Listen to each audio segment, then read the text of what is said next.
Ayan guys, we are now here at Hyde. Forty Father muna tayo ngayon.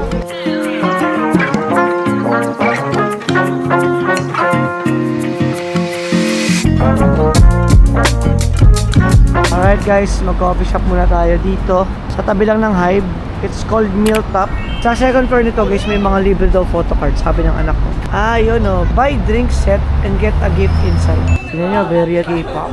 So if you are a fan of K-pop, for sure gusto mo rito. Alam nyo guys, hindi na masyadong malamig ngayon. Na mahal na. Everyday goes by, yung lamig parang mas nababawasan. So tingnan nyo, wala na akong gloves. Wala na rin akong earmuffs. Ngayon, suot ko 3 patong na lang. Isang heat tech, itong sweatshirt, tapos jacket. Ayan na.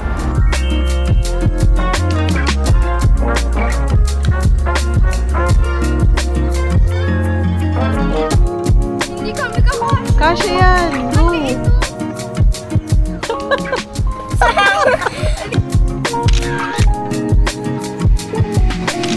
Alright guys, we're just waiting for our Uber to arrive dahil pupunta na tayo ng Hongdae. Of course, Hongdae, alam nyo na yan.